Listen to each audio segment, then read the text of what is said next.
happy you tuned in today. Senator Stan Adelstein talks about the Jewish vote in the upcoming election. Chief Justice Morgan takes on the Big Bird case. Father Janusz Korban shares his experiences in communist Poland. And Gordon Howie and I will review the latest legislative scorecards in South Dakota and much, much more. Don't touch that remote. Senator Stan Adelstein and I have had many, I would call them great debates on issues. Yes. And we agree on some, we find areas of disagreement on some. But Senator, there's a question that's been on my mind, and I wanted to pose it to you.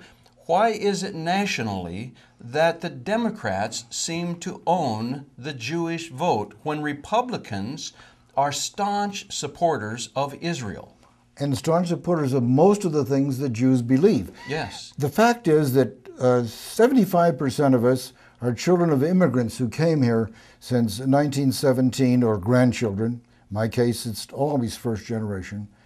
And the Democratic Party, first of all, was in power in New York when we first came. Yes. And secondly, always seemed to be concerned with the poor and the underserved. Well, the Democratic Party used to be different than what we see today, didn't it? Yes, exactly. And unfortunately, too many people take their politics from their parents or the tradition.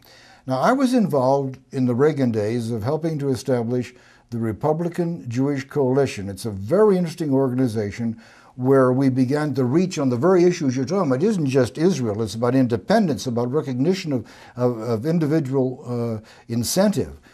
And we managed to move the usual Jewish vote from only being 10% Republican or less up to 28%. We are deeply involved in this campaign. In fact, when I was at the Republican National Convention, I spent probably half my time there meeting with RJC. We have a program. We're spending $5.5 million of our money. That's what free people can do, you know. Yes, let's pray we stay free. You better. We better. And so we're trying to, we have an objective of changing it from the highest of Reagan with 28% to 40%.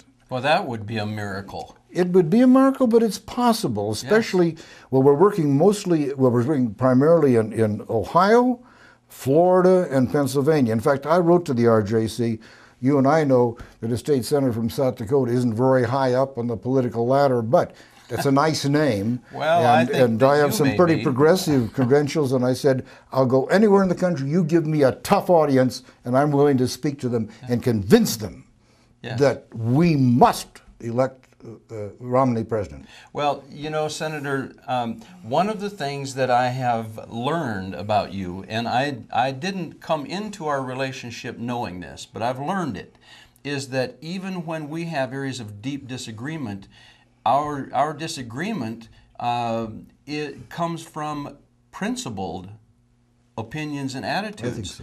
I think so. When you are wrong, you're still principled.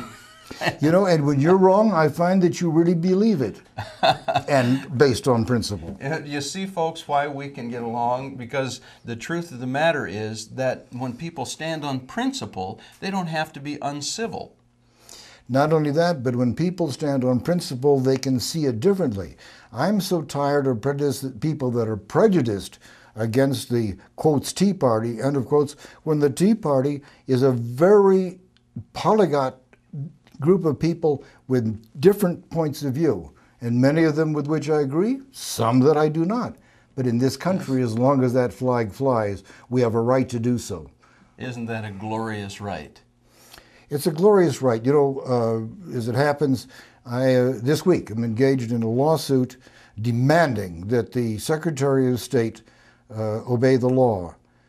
There's a novel idea. But that's ours. I woke up and I looked at Jefferson, Washington, and I thought, you know, I told someone the majority of people don't have that privilege in the world. And I said that to this person. He said, say 80%. The other, I'm sorry, and I said it's 80% of the, and he said they're 80% of the people. We can challenge authority, and we're not going to go to prison for it. We're not going to have any other punishment because we have the right to do so. And I'll see the Secretary of State and maybe the governor, in court next Friday this week in Hughes County, 12:30 to 2:30. Have some of your people visit us. We'll be excited to see the outcome of that. And it's exciting news to hear that there's potential to maybe increase the block of Jewish voters supporting a candidate other than Barack Obama. You bet. Stay tuned.